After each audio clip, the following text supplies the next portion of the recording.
week's Really Big Fan podcast. I, as always, am your host, ChZuck. I am joined once again by my co-host, ACRONYM. Hello. For another week of Really Big Fan podcast. And I promise you there will be significantly less Spider-Verse in this week's episode. Yeah, you'll live, I promise. I think we got it all out last week. Says the person that went and saw it again last night. I did. I have to say it's good. It doesn't hit as good the second time. Yeah. And I don't know how much of that is... I don't know how widespread... Be careful. Oh, I'm not going to spoil anything, Okay. but I don't know how widespread it was that there would be another one. Oh, you mean like people didn't know that was going to end on a cliffhanger? I didn't walk in knowing that we were getting another one next year. Yeah. I just was like, oh, it's a new Spider-Verse movie. Cool. It's going to be, hopefully they'll give us a third one. And, but like I didn't walk in knowing that like, oh yeah, in like, I don't know, 9-10 months, you're going to be back in the theater to see another one of these. Yeah. Like, oh, well, that's a pleasant surprise. See, I knew that going in, Did you? but we never had a discussion about it. No? So I was fully prepared for it to end on a cliffhanger. I saw somebody on Twitter make a funny joke too about like they finally went and saw it and they're like, I can't believe I avoided all spoilers because everyone on Twitter is horny for Miguel O'Hara's ass. Yeah. Yeah. They really put some cake on that boy. it's the shoulder to hip ratio is like it's like a Dorito. Well, that's why everybody's horny over the Star Wars Outlaws robot Same too. thing. It's the same thing. Same thing. If you're shaped like that's what we need all to take. If you're shaped like a triangle, then everyone likes you. All right, let's get some headlines.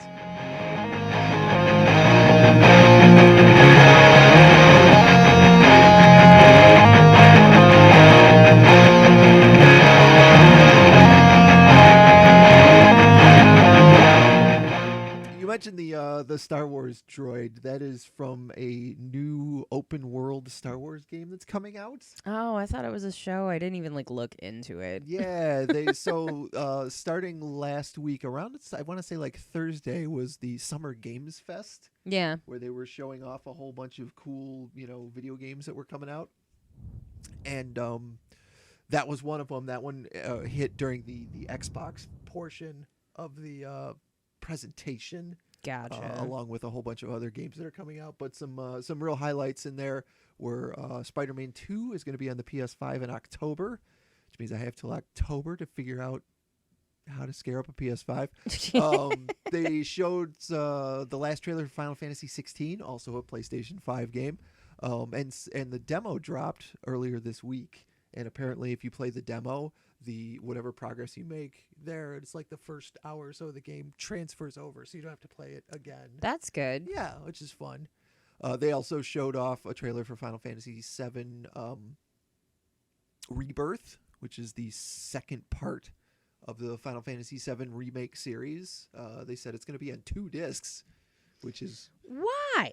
I don't know. We have the technology. Why? Well, is this a problem? So one of the podcasts that I listened to had mentioned the fact that the first one came on 2 discs, and the first one was like an install disc, and it was the same thing with Red Dead Redemption 2. That like there was an install disc, and then there was the disc you kept in there while you were playing. Gotcha. So maybe that's what's going on. Is it an install disc, and then Games are so massive now. yeah. Like, you could fit Tears of the Kingdom in a little tiny cartridge, but I need 2 discs for Final Fantasy VII Rebirth. That's wild. Something just tells me that somehow is going to blow up in their face, but Maybe. we'll see. Maybe. Nicolas Cage was in attendance to announce that he'd be in Dead by Daylight next month, which we already knew. I saw that Rocket League is getting Transformers.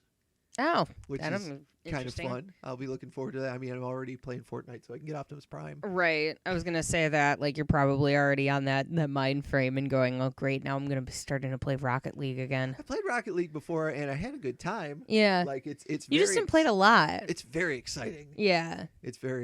But I'm also not very good at it. I had to get to the point where instead of trying to get the ball in the net, I was just trying to eliminate players by hitting them as hard as I could. Gotcha.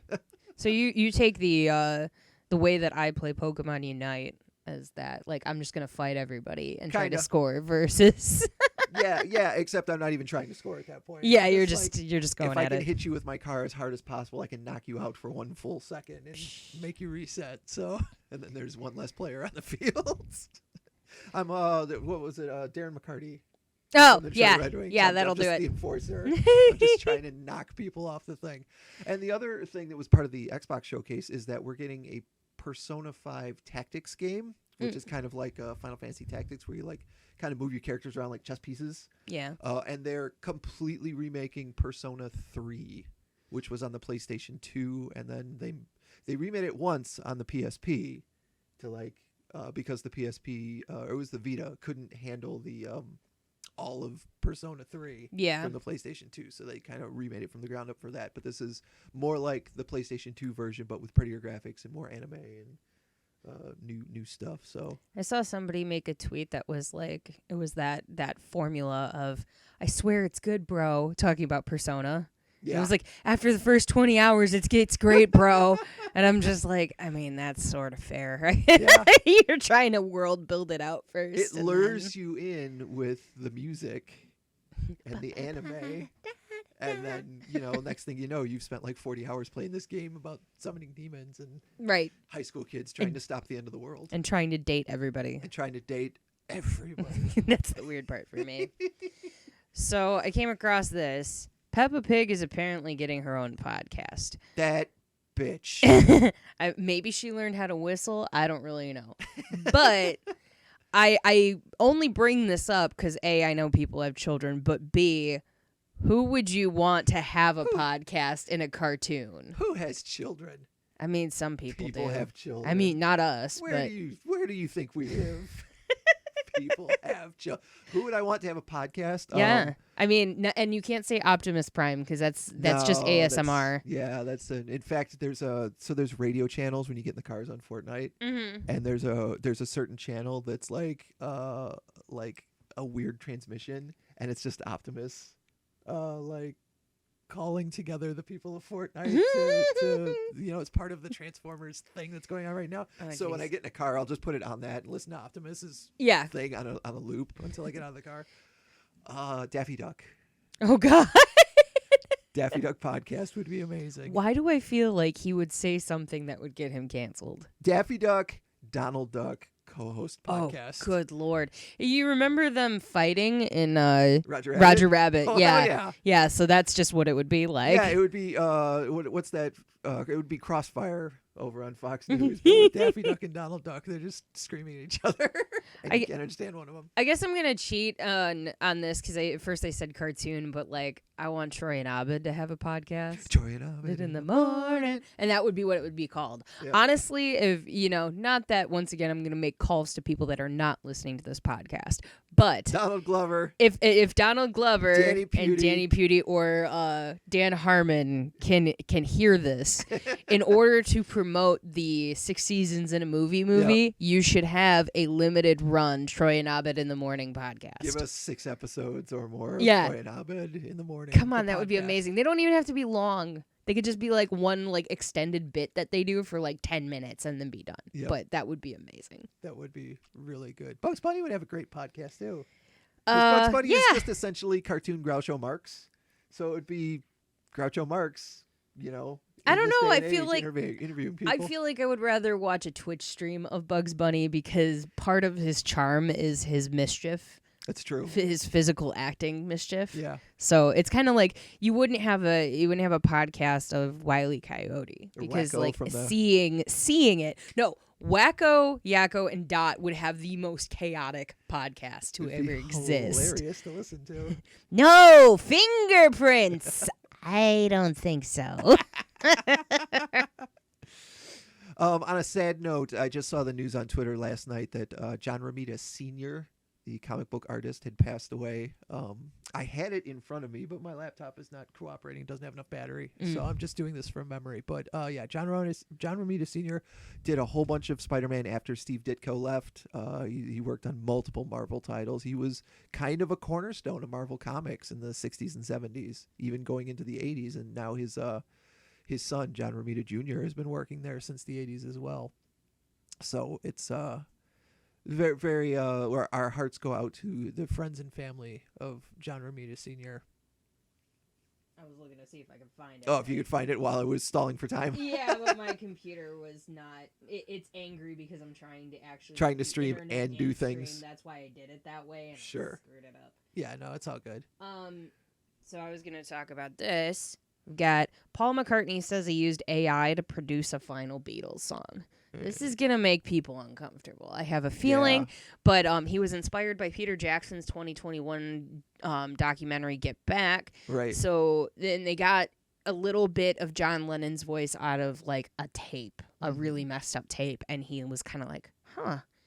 Well, I'm curious." So it's not actually like they're recreating his voice for AI, and I feel like a lot of the headlines are very much clickbaiting. Yeah, because the headline leads you to believe that like an AI John Lennon is going to be singing this song when actually it's more like the photo filter you use. Exactly. Yeah. Where like no, it's just there to like clean it up and make it as Right. as So pretty as possible. John McCartney said that in this interview that he was able to take John's voice and put it through the AI, and then they can mix the record as they normally would. Interesting. And it said we had John's voice in a piano, and they could separate it from AI, so it tells the machine that's the voice, this is a guitar, lose the guitar. Interesting. So it's just basically like an AI that isolates Yeah. what it can hear and probably improves the sound quality. So I figured I'd bring that up because I think a lot of people just saw the headline and started freaking out. Well, it was something I'd seen on Kotaku too that I wasn't going to bring up, but like apparently there's an AI Jesus on Twitch that you can just ask questions to, and people are asking him like, "What's the best gun in Call of Duty?" or "What do you think of Neon Genesis Evangelion stuff?" And like the answers in the article are like surprisingly really good. Really like it's the kind of Jesus that I've always been like. That's the Jesus I believe exists. Is very much a like, just love everybody, don't be a dick, like be cool. It always concerns me when people just let AIs run wild because I'm very uncomfortable with that. And it's only a matter of time till he says something really bad. Well, and that's the thing. Like, you guys were all hype about that Seinfeld thing at one point when it was creating Seinfeld episodes, and then they got increasingly more worse and horrible in nature. And the thing is that, like, at least as the way that I understand AI in general, it compiles everything on the internet. You're thinking like when Vision was being born or Ultron was being born, they could see everything on the internet. Right. And the difference between Vision and Ultron was Ultron isolated the bad within it. He saw all the things that were going wrong. He started off pure, at least in the Age of Ultron movie. I don't know how it is in the comics. But he starts off pure, and then he starts seeing all the awful things and then come across one idea that Tony says in a clip, and it goes, "Oh, that I'm going to build my entire mindset around that." But it was like sort of taken out of context, or he didn't have enough information to deduce what he was doing, right? So I look at AI as it's pulling whatever it's seeing on the internet, and there's so much hate on the internet, that's only a matter of time that it's going to be pulled into whatever it is they're doing. So even if you can program it to a certain thing, or to, I don't know if they can tell it to avoid keywords or whatever, the danger with AI is it learns from technology. Yeah. So I feel like it's a little concerning to see just an open-ended thing. That's why when people like say things like, "Oh, you know, do you ever like write articles using AI?" and I'm like, fuck no. No. Not only does it mean that I'm not writing it, first of all, but second of all is it's only pulling what it's learning into that. So AI is, at least in the sense of ChatGPT, it can be a good idea builder. It can help you generate things that, like, if you're trying to come up with content and you're like, what are good content for photographers? What are good articles to write? But not going down the path of letting the AI do it for you. And so when people bring it up to me in business sense, I always go, are you double checking it? Are you using it for a tool to help you do the project, or are you trying to get it to do the project for you? Because if you're doing the project for you, bad idea. I saw a series of tweets from a high school teacher that said that for like because high schools, all the schools are getting into summer vacation here. Says for their final project, he had his class pick topics for an essay, punch that topic into an AI, and let the AI write the essay. and then go back and fact check the AI. Yeah. And he said that every single essay had like stuff that didn't happen in it and had misquotes and stuff, and like he did it specifically to show them how inaccurate using the AI was. And he said a lot of his students were like, well, now I'm really concerned about misinformation. Yes, absolutely. And that's the concern you run into, and anybody that is like looking to fill, even in the sense of, I had people ask me about it if I did music articles like that or something. Sure. And I'm like, no, because you're never going to get past a fact check. Like, yeah, I can screw up and not find the information I'm looking for, but I at least know I'm looking for those facts. Yeah, this you're not thing just isn't making up a fact just exactly to sound smarter. Right. So it's a double-edged sword. You got to be careful with how you're using it. Some people like to also take their writing and put it through there for like correct grammatical errors. Sure. And that seems somewhat okay, but I also wouldn't do that with any proprietary information, like if you were writing a book or something like that, where you're putting it into there, because then it's going to be regurgitated to the next person that asks that question. I was going to say that's the problem, is that now you're feeding it into a thing that's supposed to be learning, so it's going to store it somewhere. Exactly. And, don't give it your credit card number. Yeah, whatever you do. What I really get out of this conversation is that you have a very strong argument for Ultron. My argument necessarily is like I feel like with Marvel they're very good at billing gray area villains, and very strong Ultron argument, but you are hardcore Miguel O'Hara. Absolutely. Awful. I'm not saying that Ultron's a bad person, but I see what happened because they actually illustrate it in the sense of going like, right. He's an AI, he's a computer, he doesn't understand. Miguel has a human component, and I'm going to try to say this in a way where I don't spoil anything, but I just feel like Miguel would rather everyone else suffer the way he suffered than try to fix things. We've been having this argument for a week now. This keeps happening where it keeps getting brought up where like we'll see content on the internet and bring it up to each other, and then I just start going, he's a villain! he is the villain of the piece. Well, that's all I got for headlines. Are you good? I got a couple more real quick that I'll just run through. They're super fast. I'm obsessed with Noel Gallagher. Yeah. We have started to, how did you put it? That he is my Scott Steiner? He is your personal Scott Steiner. You know he's a terrible person, but him being alive makes the world a lot funnier. So he's taking credit for Taylor Swift and Matt Healy's breakup. They broke up already? Yeah. Oh, yeah. They when broke did up this already, happen? like last week. My God. Get with the Taylor Swift times, my dude. I can't keep up. I'm like, I don't even crazy care about Taylor Swift, but this is just interesting to me in general. Did they break up before they got here to Detroit, or was it after? Before. Oh. Yeah, they broke up like going into the Detroit show, and I was like, oh man, that's going to be interesting. Yeah. They did say that she like broke down during part of the show, and I was just like, like that sucks. But he is making jokes, and he said Taylor has obviously said to him, this is Noel Gallagher, now look, keep your fucking nose out of the Gallagher business or we are fucking through. And then he said, and he couldn't help it. And Swiftie, God bless her, said, I can't deal with this shit because once he's done with you, he's going to come after me. And I'm not fucking having it, so I'm sorry, you have to go. The fucking audacity of thinking you're the reason somebody broke up with somebody. I'm sure he's just trolling at this point because, like, out of the two of them, Noel seems to have the better personality. Liam seems to be just absolutely awful, but they're both awful in comparison. I just think that Noel is funnier.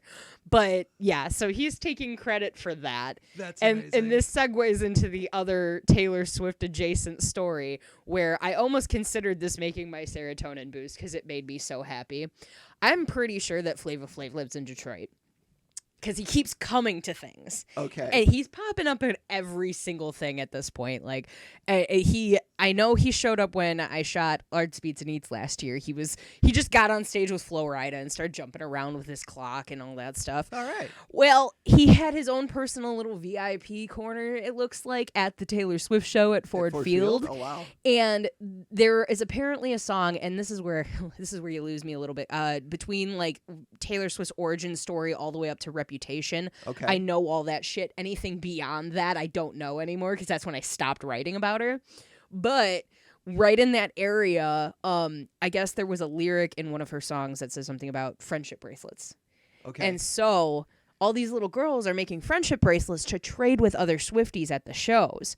They kept going up to Flava Flav and giving him bracelets. So there is a photo of him, and there's videos of it and everything. He's got this full arm of friendship bracelets. It looks like Shang-Chi with the 10 rings. Yeah, exactly. And so he's got this whole thing going, and he ended up putting out on Twitter, I want to hire one of you little girls to make me friendship bracelets so I can trade with them on the next stop I go to. So apparently he's going to some of these shows. Wild. And there's like pictures of him and Taylor. I don't know if they're like friends-ish, like something like that, or if he was just kind of like, I want to go to a Taylor Swift show. He had on a full like red jumpsuit, and he said, I'm in my red era, which is from like I think it was a 2015 album is Red. Yeah. And so he's got like I knew she was trouble when she walked in type t-shirt and stuff. So he's just fully going hard with it. But it's making me smile because I'm just like, all of these little girls are like, oh my God, Flava Flav. And I'm like, this is the same man that had his like Flavor of Love TV show and all this. It's just weird to me. So it does make me giggle. I hope this means that the Swifties are going to get into Public Enemy. But that would be wild. I'm fearful that this friendship bracelet thing just means they're all going to go hard into techno music, and because it's the candy thing, right? Yeah, it does look like candy, and people do treat it kind of like that. They're going to hit their like high school era and 20s and be like, well, I want to keep doing this thing, and hey, there's this whole subculture where like you do hallucinogenics and then give people friendship bracelets. And it goes to show, too, that it crosses over. Friend of the show, Sam Nork, who we just had on talking about concert photography, decided to make her own version of these with Blink-182 bracelets because she's going to the LA show. And she said there's like 40 different fans that they all kind of know and decided to get together for the show. So she made them all bracelets. She's apparently also going to custom make me and Jacob some because we want them. I asked her for the Feeling This and that's so good. And had her do it with the colors from the album. That's amazing. So I'm excited to see how that turns out. And then Jacob wanted something that was like sexualizing Tom because that's Jacob for you. Last one that I'll throw out here is that Josh Homme mentioned that he had cancer, and that apparently like happened already, and he already had it removed and stuff like that. So he's bringing it up kind of post that, but it's coming up in his interviews for the new Queens of the Stone Age album, which is called In Times New Roman. Yeah. So he brought it up, and it was kind of more in passing because he wouldn't offer any further details. All he said is I can never say it can't get any worse. I can never say that, and I wouldn't advertise it, but I do say it can get better. Cancer is just the cherry on top of an interesting time period, and I'm extremely thankful that I'll get through this, and I'll look back on something that's fucked up, but it will have made me for the better. And so in the interview, like they bring up the fact that death of his friends like Mark Lanigan and Taylor Hawkins has happened, and also the custody battle with his ex-wife Brody Dale from the Distillers. And he gave a brief statement on that latter subject saying, I would never talk bad about the mother of my children, and I won't talk about my children. So he put it as a clear line, like, we're not having that conversation. Somebody from the band had said that In Times New Roman is like the end of the trilogy of albums. And part of that is the artist, who I believe also passed away, that did the art for the first two albums and this album. But also, I remember when like Clockwork came out, that was the last time I've seen Queens of the Stone Age, and he had a death scare like a year or two prior to making that album. I wonder if that's related. It could be. And up there with it too, he went through a ton of substance abuse for sure, and that was like when he kicked the photographer and all that stuff. That was all during that time frame. So like, I remember thinking there's a few songs on like Clockwork that feel like he's saying goodbye. Yeah. So when Villains came out, I was like, oh, good. He wasn't like he wasn't he's done. Still here with us, kind of thing. So. Yeah. It seemed like when the thing with Taylor Hawkins happened too, he was having a rough time on stage because like you could tell he was having a hard time singing the songs, and he seemed like he was drunk. Yeah, he did it the Taylor Hawkins thing. Yeah, in the off. UK one. I don't know. I can't speak to the one that they did in LA, but I watched the UK one, and he definitely seemed like he was having a rough day that day and was probably inebriated. So hopefully, it was cathartic to watch those, but at the same time, it was also kind of ghoulish because like it was hard. Part of as an audience member, part of watching it is you're looking for the catharsis, but you're also like there's a human part of you that's like, you know, who's gonna have a hard time, who's gonna break down, who's gonna be strong enough to get through this, and who's not. Well, and I think there is a lot of that riding on Dave Grohl, I'm sure, and it's gonna be for a while, unfortunately, because all of us are sitting there going, God, this happened to him before, not again. Yeah. Oh my God. And anybody that has done that deep dive within Nirvana or listening to Dave's book or anything like that, which I highly recommend if you can listen to it, get Audible just to listen to his book, The Storyteller, because it's so interesting to listen to him tell it versus reading it in his own voice. But also, it is very heartbreaking. It was a hard listen to get to. I cried through like 3 chapters when I'm just like laying there listening to it. And I'm like, oh my God. But looking at everything that's happened to him, everybody kind of has that whole like, is Dave going to be okay? Is Dave going to be okay? And we all talk about it like he's our friend because he is this bombastic person, but we're all a little worried. So it's, you know, you look at stuff happening with Josh, people don't always give him the same clearance because he has portrayed himself as an asshole sometimes he's versus definitely Dave. made a public persona that has a lot of swagger to it. Exactly. So just expect him to be that person. Right. But it'll be interesting to see because they are going on tour. I think I mentioned that last week, so we'll see how everything goes with that, but hopefully at least, you know, he seems to be lucid enough talking, so I would say like he should be fine. But I hope so. We'll find out. Yeah. So that's it for the headlines. So we're going to go into my interview. Yeah, and then I'm going to interview you about one of your favorite movies. Yes. Next, the Real Big Fan Podcast.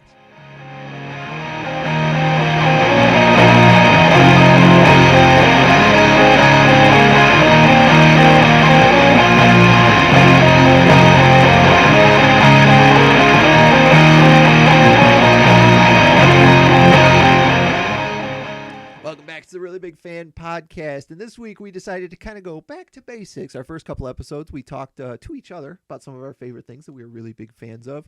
And for today's episode, I thought we would kind of talk to you, my co-host, Acronym, about one of your favorite movies. Yeah. And that is Christopher Nolan's The Dark Knight. Yes. What is it? I mean, you like the whole trilogy. Basically, right? I'm not huge into the Begins one. No, to be honest, I almost was going to watch the Begins one before we did this once I decided I would talk about The Dark Knight because I don't really remember that one as much.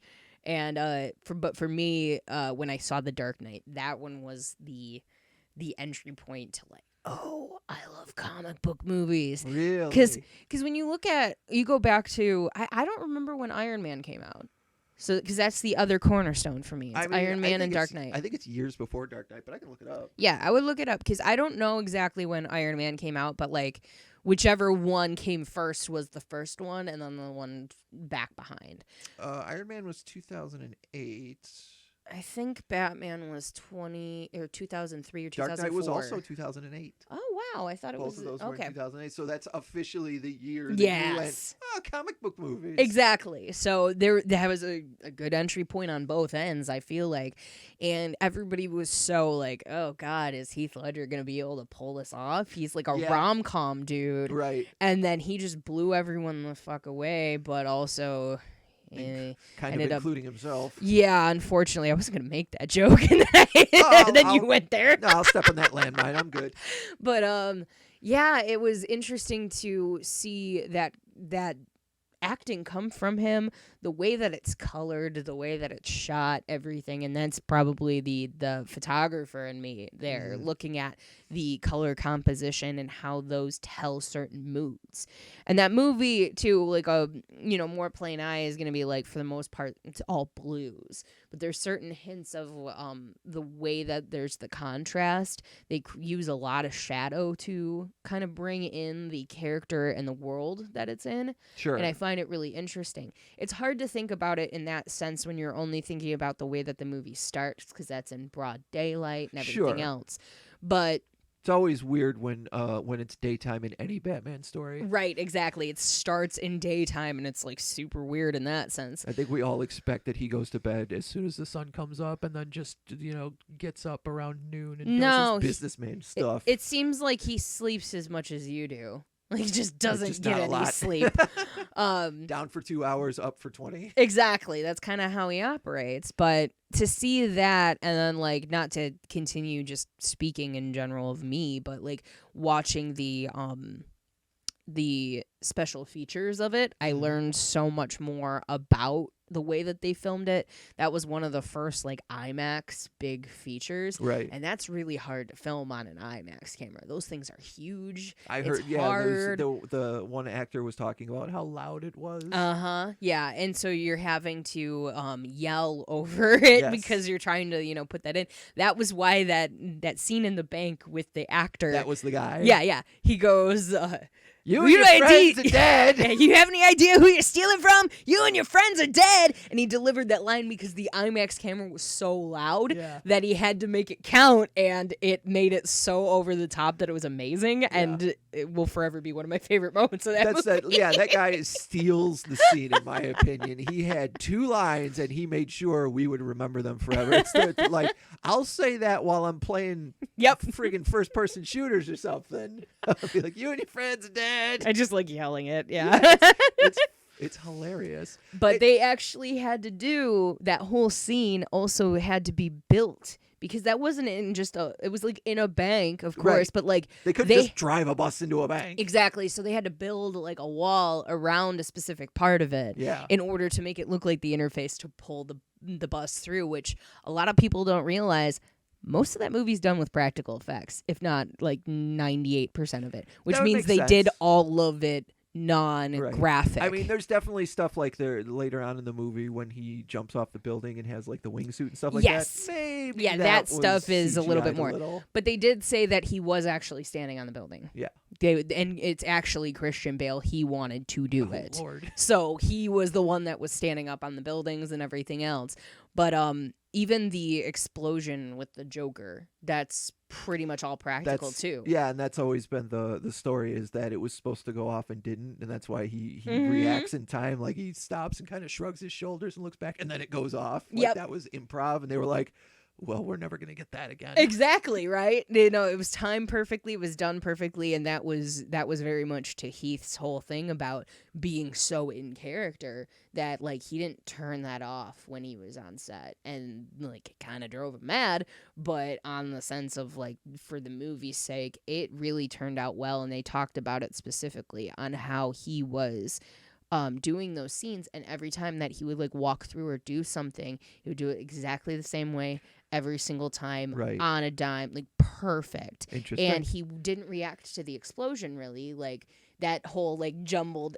That was him doing the acting. He never turned around when things were blowing up. He never looked. He never like seemed to get startled. So very big testament to him in that sense. See, it's funny that Heath Ledger. The stories are that he went mad method acting the Joker, but then like a couple of years later you get what's his face from 30 Seconds to Mars in Suicide Squad also trying to do his version of method acting the Joker, and we're all like, what's his name again? Jared Leto. Yeah, and we're all like, Jared, fuck off. Well, and I think like if it would have been somebody else that wasn't Jared Leto, probably a little bit more respect. Yeah. On top of that, it had already been done before, and he knew what happened to Heath. Why would you try to do that? That's a disrespect to Heath, but also you're just making a mockery out of people that do method act, because you can method act without sending people dead rats and shit. That was what Jared Leto was and that's doing. what, like, I don't know. We may have this conversation, and I might find out that some of my favorite actors are method actors, but I feel like I have more respect for actors that understand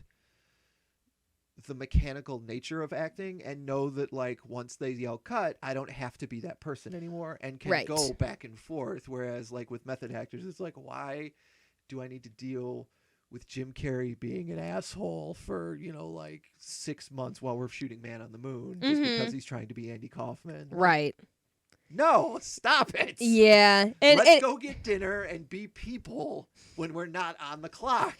It definitely depends. Like, I feel like the reason, though, that you have that mindset is looking at things like that. Right. From looking at Heath Ledger doing Right. it. Because he is the most famous one because he's dead now.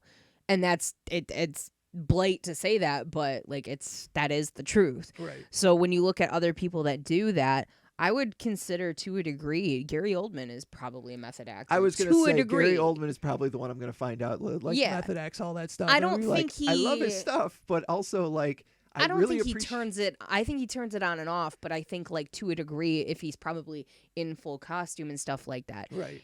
With Heath, he didn't even turn it off when he wasn't.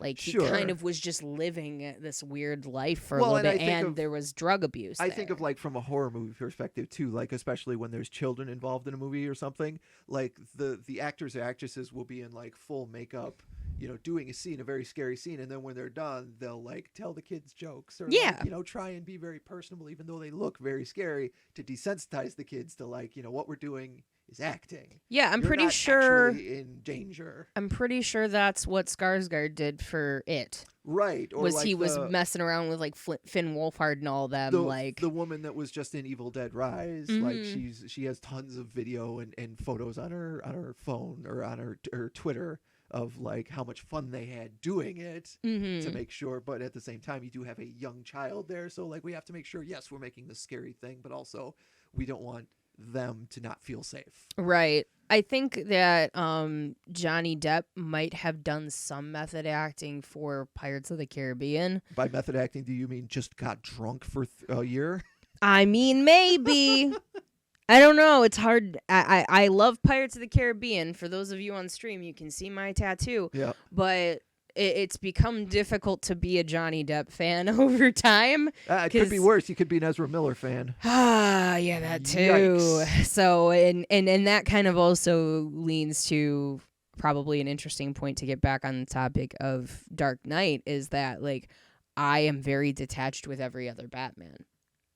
Because that was really, that was Christopher Nolan was the director that did this movie and this series of movies, and I like his version of Batman the best, and Christian Bale's acting of that Batman. Yeah. I feel like it is the Batman that I imagined, the Batman that I envision, what he's supposed to be, what his ideologies are, everything else.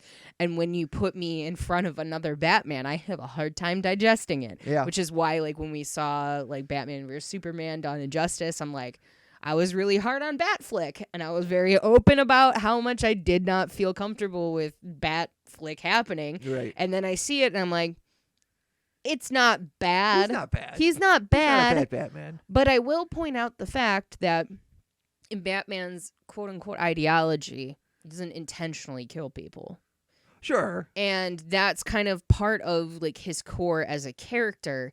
And when people go off the rails with that, and I see it happen, whether it's in a book or a movie or something like that, and that's where I get a little like, it's the same thing with Matt Murdock and Daredevil. That's the insanely funny part about there being a Batman skin in Fortnite. Yeah, exactly. It's like the whole point of that game is find guns, shoot people. Yes, and that's like in this particular side of things with the Christopher Nolan Batman, you have, no guns. Yeah. Like, he's very adamant about that.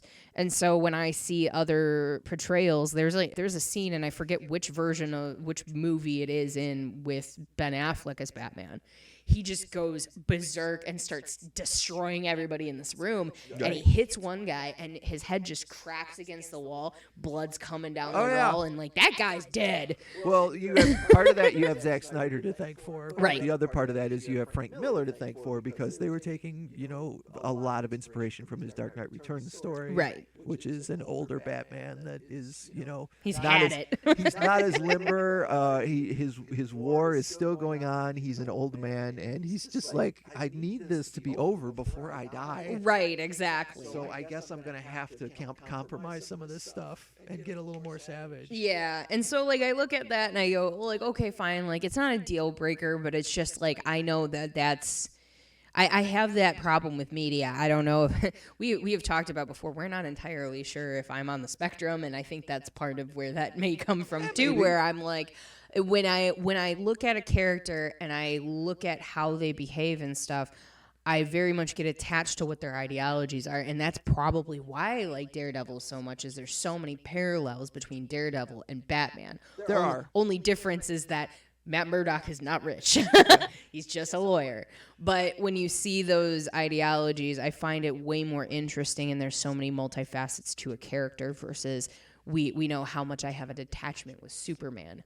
Just something about Superman. I'm just not good at the clean-cut, cookie-cutter, I'm a good man, like that sort of thing. Superman and Captain America both are very interesting litmus tests for people that get into superheroes whatsoever, because I feel like you either connect, and it doesn't have to be both of them. Like, you know, I think you appreciate Chris Evans' Superman or Captain America, but Superman has never done anything for you, and that's, you know, like for me, I appreciate Captain America, but like I've read good Superman stories, right? But they're few and far between as far as what I'm looking for out of Superman. Well, and I think part of it too with Superman in general, not to get too off topic here, is that I look at Captain America, and at least the ideation of Captain America that I know. I don't read a ton of comics, to be honest with you. A lot of my Marvel, especially my Marvel stuff, is very like movie based. But the one thing that Steve never loses when he gets that super soldier serum is his humanity. Mm-hmm. And despite the fact that Superman's ideology is that even though he's an alien, he appreciates humans and wants to be as very human-like as he can be. I feel like there's still a disconnect there of how much they put Superman on a pedestal of glorification when Captain America has a little bit more of a grit to him. And it's just because it's not to say that Captain America doesn't make mistakes. It's that Steve is still human at the end of the day. With Superman, he's not really allowed to make mistakes. And when he does, it's a very like dark character arc. It's really weird. And well, if you think about it too, like the idea of the Superman character feels very much like a little kid is making it like, oh, he's very strong and he can fly. And he's bulletproof. Yep. And he's got X-ray powers. And he's got wind that he can blow, kind of thing. Where it, like Captain America is like, he took the super soldier serum, so he's got a great tactical mind, and he's very hard to beat. Yes. And that's all it really is. There's not a lot of bells and whistles when it comes to Steve Rogers. It's all just like he was that person when he went in. Right. And so that did just accentuate his moral code. Right. And that's where you have that like Civil War problem too, where they start fighting because like we know now on the flip side of that is that we know how much I love Tony Stark. Sure. And they're like your sister is like, fuck Tony Stark. Yeah. She's like, you're awful. And I'm just she like, still remembers the original Civil War comics. And, exactly. And like how in the wrong he was in those.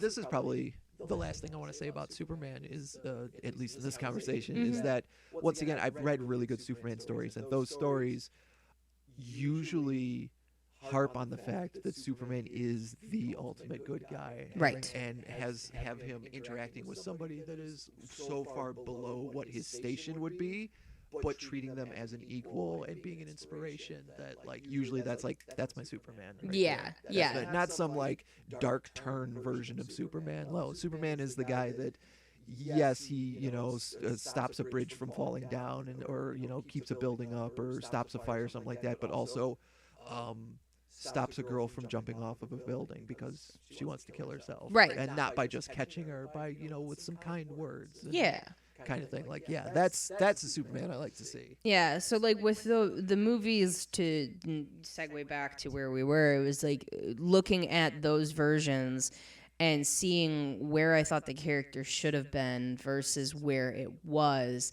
I do have a detachment from it. Yeah. Because Christian Bale is my Batman, I also have weird not weird, but like just I'm not as attached to like a Clooney Batman or a Michael Keaton Batman or Val Kilmer Batman. Like those don't like really do anything. You for see me. Keaton in the new Flash thing, and you're like, that's fine, but it's not my guy. It's fine. He's not my guy. It seems like a Hail Mary because of everything going on with Ezra Miller. Yeah, it's just not. It's not in the context that I would have liked him to return to reprise that role. I would like to think that was always the plan before Ezra Miller went off the rails. I would hope so, but it really doesn't feel like it. It's like, how do we make sure that people see this movie? Let's put Keaton in there. Yeah. So it does make me, and then you have the Ben Affleck version too, so they're kind of both involved. But when it comes to like the world building, I think that's why I do feel better about the Rob Pattinson Batman, because it's similar in terms of how Dark Knight works. Sure. Obviously, he's more like as vengeance. Like he's totally cool with killing. I feel like, and there's certain things about that version of Batman, but at the same time, it's very dark. There's very like underworld build. Yeah. You barely see any daylight in that movie. It's got the same. Gotham Knight is perpetually nightfall. It got the same feeling and the same atmosphere, just different tonal shifts. Which is why, like, I decided to bring this to the podcast and talk about this because of the fact that I have been working with a cosplayer that does Batman cosplays. And we're not talking, like, foam muscle cosplay. He's not wearing hockey pads. Exactly. He goes by Dark Detective on Instagram. It's at dark_detective_. And if you look at his stuff, like he's got tons of props and all these other things that he's able to use, but he gets cinema grade costumes. Yeah. So the first one I did with him was the Rob Pattinson Batman. And I actually went through and did a deep dive. I rewatched the movie. I looked at all the colors that they talked about within it, how they processed the film, because a lot of it was shot on film and then reprocessed into digital after the fact. And I wanted to incorporate that in his color style and how I was portraying the pictures. And plus, Malik wouldn't accept any less. He's a perfectionist. Sure. And so to the point of where he says, I drive you nuts, but I'm an artiste. And I'm like, yes, you drive me insane. But I get why he does it. And part of it is the way that the cosplay community can be in general, of like, if you don't look good enough, you're not good. But on the flip side, he wants it to be as close to movie quality as possible. So going through all the colors that they were using and applying that to bringing him into the fold of almost like my Detroit Gotham set, which we've talked about on the previous podcast, which is also very funny because that's the first time I ever talked to you. I spoke about the Detroit Gotham podcast on your podcast. And my whole series was based on villains. So this is the first time I've ever tried to tackle a hero.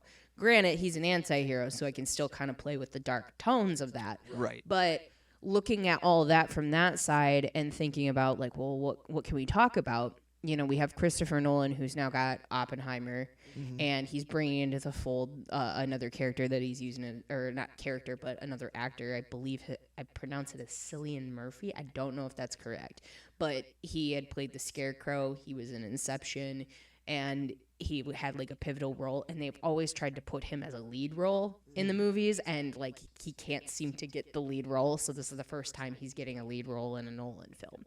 But I look at all that, and because of the way that Christopher Nolan builds his colorscape and his storytelling and the way he shoots certain things, I feel like it's very interesting to try to recreate or try to grasp those themes and put it into this cosplayer's work because it is such cinema grade. So he does have the Dark Knight suit. We did shoot the Dark Knight suit, and I haven't posted my recap yet, but I'm going to try to get that done this week so you guys can see it. But the way that I approach it is always like, okay, what backgrounds are going to be the best with the tones? What is going to, apply to make it look as close to the movie as possible? So when we even did the Rob Pattinson version, I was using things that looked like City Hall, things that could have those more yellow-orange tones, versus doing the Nolan side. It's very cinema blue. It's got more. It's mostly got blues, but it's like different shades of blue that are in there, almost to the point of some of them are sort of green. But to kind of bring that to life, I feel like if you don't create that color that way, you're not going to get the same look and feel, and it's going to fall flat when it comes to if you have someone standing there in a Dark Knight suit. Sure. How does that work with normal light? And I'm sure color grading is a big part of making sure that suit looks proper. It's interesting to me. There's a couple of things that you said that I was like, make a note of that and ask her about that. But it's interesting to me that Christopher Nolan is one of those directors that's synonymous with color grading. Yeah. Because, like, you don't think of, like, Quentin Tarantino and, like, color grading. You know, you don't really think of, what's the James Gunn. I don't think of, like, how is James Gunn going to color grade this movie? I'm like, no, what's his soundtrack going to be like? I think of Quentin Tarantino, like, what's his soundtrack going to be like? What's his dialogue going to be like? Well, the thing is that, though, I kind of do sometimes think of Tarantino and having the color grade, because when you start with something like I'm all over the place when it comes to Tarantino movies. I haven't seen all of them. But when I look at something like Pulp Fiction, there is a very distinct vibe that those colors give off. Oh, for sure. And there's certain moments where it's like it's very bright. It's pulpy. Yeah. And so for that, it almost has like, it's not quite in the level of comic book theme, right, but it's somewhere general in that area where it's like vibrance, the saturation's up, but not too much to where they don't look human, you know? Right. And so when just enough to make you feel like this isn't quite reality. Right, exactly. And you see that, I feel like for him, it's more what does the scene call for versus what does the movie call for versus that. Because when you look at something like, what was the vampire movie he did? From Dusk Till Dawn. That has a very like rusty, dusty color grade in that. Or you look at even clips of Django Unchained are very like yellow saturated. I feel like there's a very much a dust rust thing going on there as well. But when you think of Once Upon a Time in Hollywood, there's a very like 1950s feel to that. And that aids to the time periods that he's doing those in. With something like Christopher Nolan's Batman stuff, I feel like it's not reliant on time period to create or set the mood. No, it's more about the world building. Like when I think the only other directors that I would think of when I think of color grading is, well, I think of Zack Snyder, but usually it's in a negative light.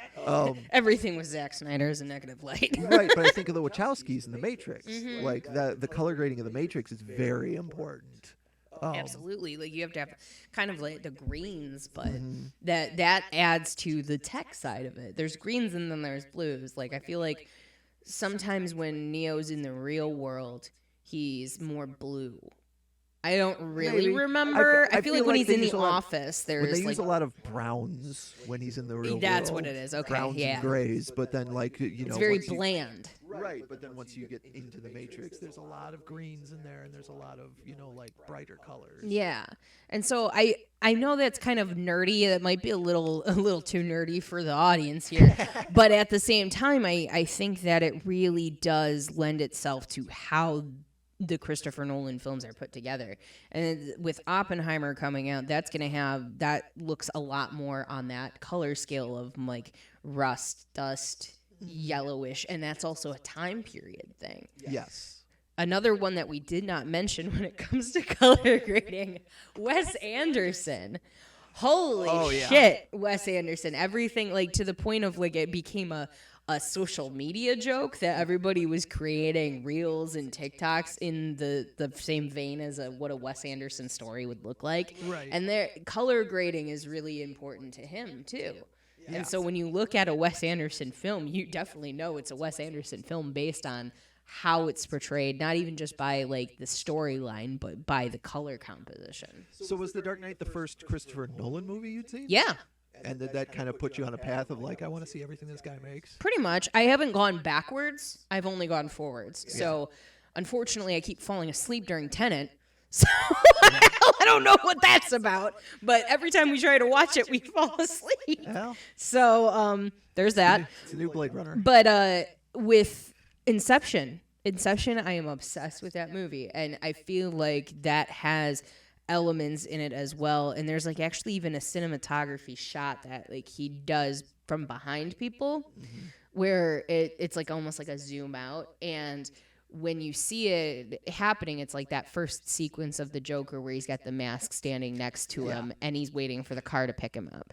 There is that within Inception. Those are in pretty much every movie that Christopher Nolan does. There is this one back shot or several that he gets that is from that style frame. And it's funny to me. I just noticed this. I rewatch things all the time, TV shows and stuff. Daredevil is one of those things I rewatch over and over and over again. Right. He does that back shot on Wilson Fisk, whoever directed that. Yeah. And the way it's done, I'm like, is that an homage? Right. Are you homaging? Maybe it's an homage. Maybe it's just the language of the medium. Like it could be. If you're a filmmaker, that says a specific thing to an audience, and that's what they wanted to convey. So yeah, it was a shot of Wilson Fisk. Shot. He's sitting in jail. And he's at a table, and it was right after he slams Matt Murdock's head down on the table because he's like, I can send Vanessa to prison with just a stamp, you know. And so they show it, and it's a slow like dolly move back, and it widens the room. And because Wilson Fisk is so massive, not as massive as he is in Spider-Man, Spider-Verse, no, but not. But it gives this feeling of like, he's in a box, and they do call it the big box when they talk about him being in prison. But as it's expanding, even though Wilson is supposed to look smaller, somehow he seems more gargantuan and more ominous. And it's only him sitting face forward in the back of a chair. You can't even see his face. Yeah. And somehow it's still such a poignant moment. And they have those a lot with Christopher Nolan. And that's kind of how his story style goes. And it might be a thing of a medium, but that's the first time I've ever noticed it and went, ooh. I didn't realize until I think it was just this year. Actually, there's a specific shot that a lot of movie makers do, where like you pull the camera back but zoom it in on the subject, and like I don't know that I necessarily like that shot, but I always recognize it, and I was always like, "That's magic." I don't know how the fuck you make that happen. I don't think you're supposed to like it. Yeah, I think it's supposed to set up like it's supposed to jar you. Right. Yeah, it's supposed to definitely jar you. It's but like funny. I said, it wasn't until this year that I'd like seen a making of something, and they talked about making a shot like that, where like, and they showed them like pulling the camera back while it's focusing, and I'm like, oh yeah, that makes sense. That would be how that works. We would have to ask. We should have Nick Harris on here one time because this is my friend that does video. He did that to me once. Yeah. There's a shot of me inside an abandoned building where he has a pullback and it zooms in and is the weirdest but coolest shot ever. And I think it's supposed to create a sense of like confusion, urgency, yes, like to throw you off. It's supposed to be kind of like that, the floor coming out from under you feeling. Yeah, exactly. Like you just discovered a plot point that is like, yeah, exactly. So there's a lot of elements into it that I feel like I've retained. Like now that I'm talking about it, I feel like I retained way more than I thought I did when it came to it. But there's so much about his directorial style and how he does things in the certain shots that he does. And you can kind of even see them in comparison between like Dark Knight and Inception. There's a lot of things that are similar. And I feel like they kind of pulled back a little bit on it when they ended up doing Dark Knight Rises.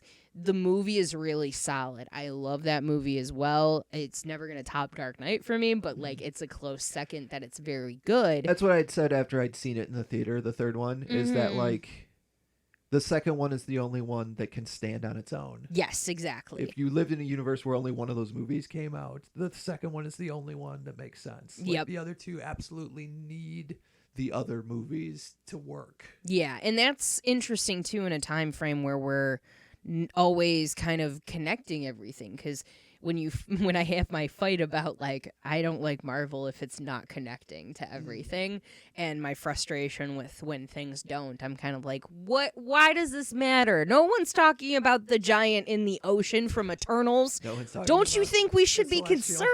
No. You know, so there's certain things like that where like I go back and forth on how I feel about it, but it depends on what I'm watching, what the story is, what all of that goes into it. So to kind of tailor it back up. I'm trying to find a way to like bring it all in together, Right.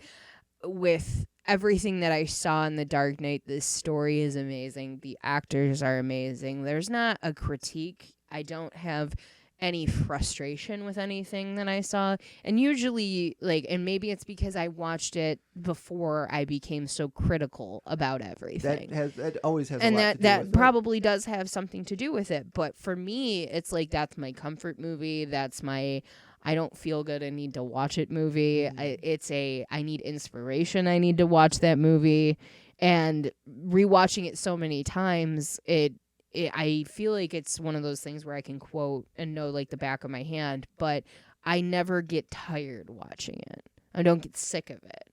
And it's probably, if I want to be honest, it's probably top 3. I don't know if it's the first one. I have a hard time drilling down top songs and top movies. Sure. But for me, that's definitely up there as one of the best movies of all time. So I don't think, and to be honest, like I'm interested in the fact that Oppenheimer's coming out. I am not in the urgency to go, I need to go and watch that in the theater just for the simple fact that like the story doesn't do anything for me. It's about an atomic bomb. That's the thing I always find fascinating. Like Mike Panda, who we had on talking about Star Wars on this podcast early. He's also a big Christopher Nolan fan, and I have enjoyed Christopher Nolan movies, but I have also watched Christopher Nolan movies that bore the shit out of me. And I'm definitely not as big a fan of that director as the two of you are. Mm-hmm. But it's always fascinating to hear you guys talk about, how much you enjoy the movies, because it just doesn't connect Right. for me. I've seen good ones, but I've also seen ones that I'm like, eh. I'd be interested to know what Mike's favorite parts about Christopher Nolan are, because I swear to God they're probably way different than mine. Maybe. Just because mine is coming from like art mind. Yeah. I feel like his is going to come from like a cinema mind. He may have some overlap with like the way that things are edited and stuff like that. Sure. But I'd be interested to know what his thought process is on that. I can't believe it. You never saw a single superhero movie until Iron Man and Dark Knight.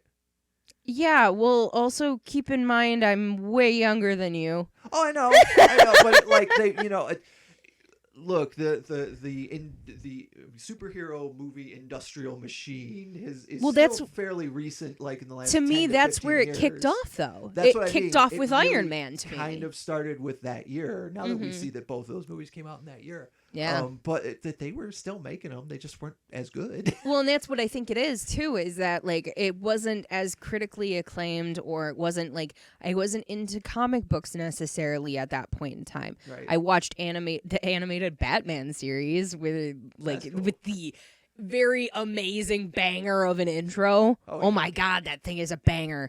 And like I had seen. It's not to say that I hadn't seen superhero movies. I probably came across one of the Batmans on TV. I think I remember seeing the one that Alicia Silverstone was in on cable and was like, this is awful. It's not a good start. No, That's the it's George not. Clooney one. Exactly. And It's not a good start. bat nipples. And, it was very camp. And I can understand that now as an adult, but as a child, I was just like, this is terrible, you know?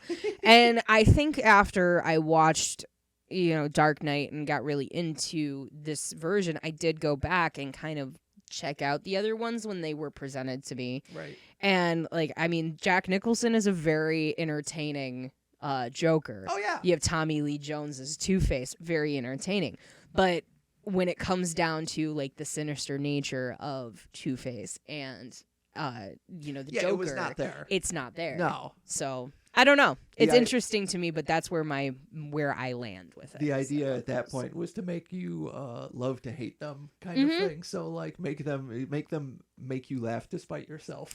Yeah, basically. And it you have to just look at it and enjoy it for what it is, and given the time. And it's not like I was being presented with watching Blade until I got way older. Right. And okay, so this is the other thing I wanted to ask you, because like you said, you've worked with a cosplayer that's worked in 2 Batman suits. So you see how hard those things are to move around. Oh my God. He can barely move and he's so sweaty all the time. So when you're watching Batman, whether it's in any capacity, whether it's a comic book or a cartoon or a video game or something like that, does it take you out of it to see him moving around with such agility in a movie or something when No. you know that like that suit, like the old Michael Keaton suit, he couldn't turn his head.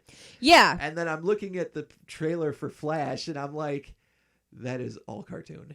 That is absolutely not that Michael Keaton Batman doing all those things. Yeah, no, for me, it's more of I have respect for Christian Bale for training as hard as he did. That's not to say that my cosplayer doesn't. He's in a form of the armed services, so sure. He's got the physicality. But it's not that. There's but no amount of training that can make a suit that looks good also flexible enough for you to have range of motion. And so even when they did the Begin suit, which he did have at one point, I never shot that one, but with the Begin suit, it was that he couldn't turn his head. Yeah. He said he had a very big difficulty doing it. And so when they talked about it in the special features of The Dark Knight, they mention how actually that's why they wrote in the lines where they have Morgan Freeman as Lucius talking to him about turning his head. They intentionally put that line in the movie to make you understand why they changed the suit. Like it's drilled down so far in the intention of the way that it works. And so for that, it was like when they made the Dark Knight suit, they made it faster, more agile, the way that Lucius does talk about it, in order to help Christian Bale move better. But it means those panels are open. Yes. So with a lot of the suits, it's kind of like a specific type of rubber. Mm-hmm. And so the way that you're moving, you don't have necessary flexibility. So even with Malik's suit, it's like the panels are open to where there is some flexibility. He still has a hard time walking to a degree when he's doing it, to the point of, like, when I filmed BTS, he wanted to look at it to see if he looked really stupid walking. Sure. And I'm like, no, you look fine from the outside. I think it looks more stupid in your head than it does the way I did it. Yeah, because you can't, you feel like you're walking in a weird way. Exactly. Because you've got all this armor. It's the same, I'm looking at Han Solo and Stormtrooper gear on your wall here. It's the same thing with people that cosplay Stormtroopers. It's like, oh yeah, you have to have, you must walk like a cowboy or something, like, you're kind of having to spread your legs a little bit and do it. And so it seems a little bit more silly, but when you look at it and the functionality of it, there's definitely more movement. He had more movement than he did with the Rob Pattinson suit as well. So the Dark Knight suit, I think, is probably the superior suit out of everything, because of the fact that they did incorporate flexibility in the movie and the way that people are creating these suits, with the way that these guys are all really heavy fans, and there's like a whole legion of Dark Knight people, or Batman people in general, in the cosplay community that take it very seriously, and they're always blown away by how his suits look, because they're so cinema accurate compared to what some other people have done. And so people are really blown away between that and then like the color compositions that I do. And not to like toot my own horn, but I do get some very interesting shots because we have such a great landscape in Detroit to use. It feels very Gotham. Right. I couldn't get any more Gotham than if I went to New York.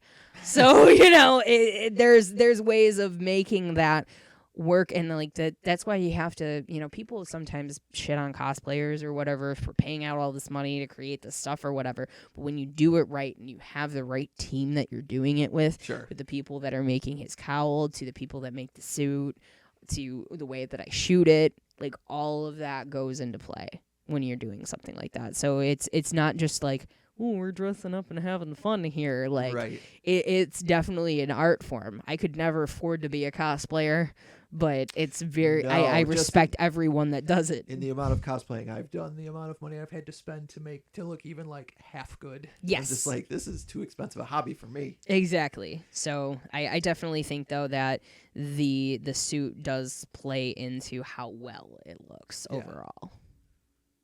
Well, do you have any questions? I don't think so. I think it's time for us to make this segment disappear. Yep. So if you want to check out, I'll put it in the show notes, because I don't know if you guys know, but like I'm putting blogs out on these every time we post the video. So I'll put his Instagram in the show notes, and I'll also put together my my recap if you follow me and if you want to check out what it looks like.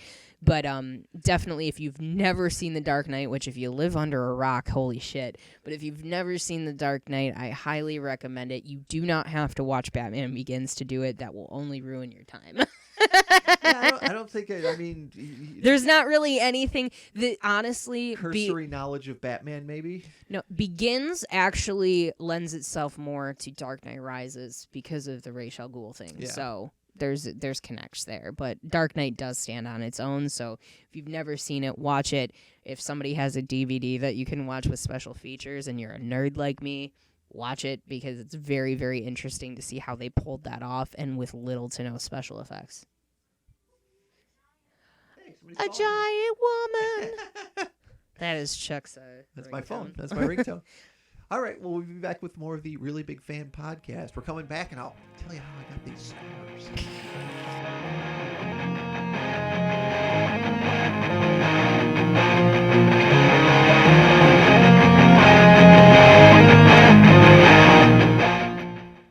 Well, it's time to wrap the show up, and that means it's time to get to our serotonin boost for the week. You want to go first? Sure.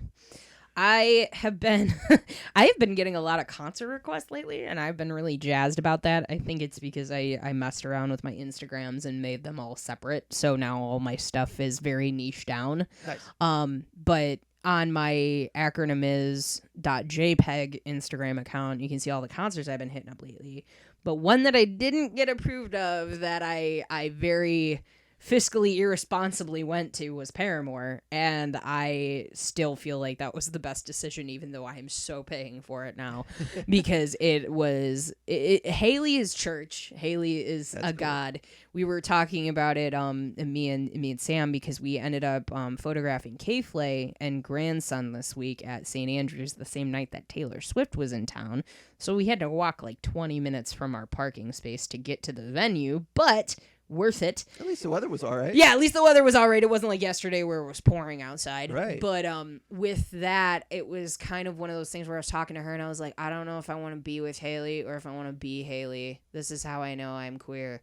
But she is just, I mean, even jumping around, she's like high stepping it with the knees. She's like, and she's not losing her breath at all. Like, That's good she stuff. sounds amazing. And it's the same thing where like I went on that jazz about Lizzo and how I respect her so much, because she's very much the same. For sure. And the stamina that you have to do that. Now, Haley's a tiny, small human being. She's very like short and little, and so she can do that. But at the same time, like, man, kudos to her for being as talented as she is, because she put on a hell of a show.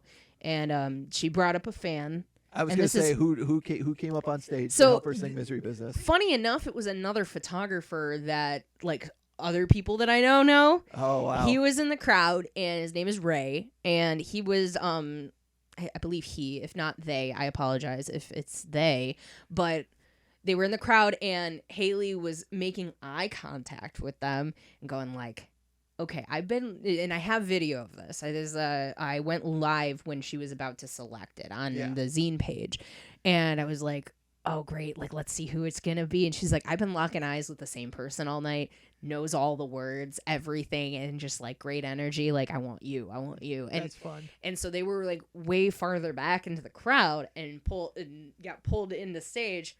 Knew every step she was going to do, has clearly watched all of the clips of other fans being pulled on stage. Right. High stepping it with her at the right moments. And it was so much so that when they walked off stage, she goes, we don't rehearse this.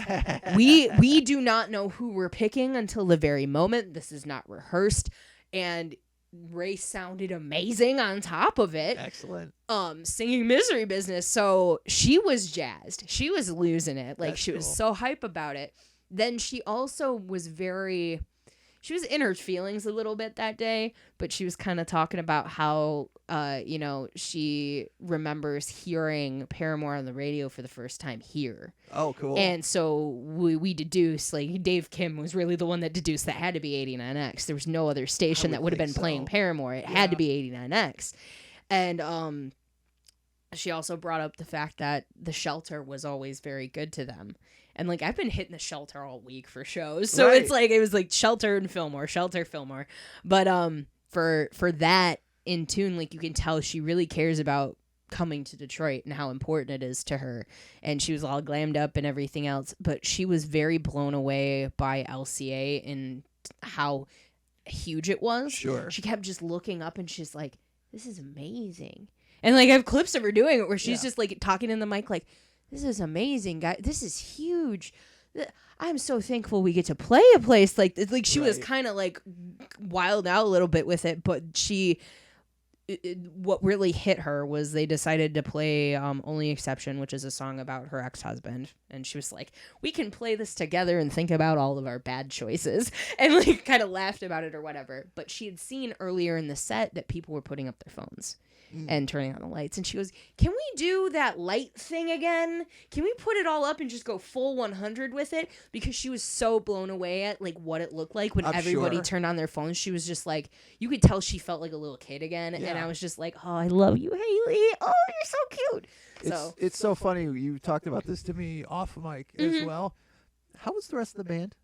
Oh, they're great. You talk only about Haley as if nobody else was on stage. So this is also funny because I took issue with how it was shot. I was looking at everybody else's concert pictures, and nobody really shot the other band members. Everybody was like up in Haley's shit, and I was like, "Is a band exactly." And then no doubt was a band exactly. So people do very much go like Haley and the boys. It's not like, everybody's always like, if you're a very hardcore Paramore fan, though, you do have very good affiliation with the others.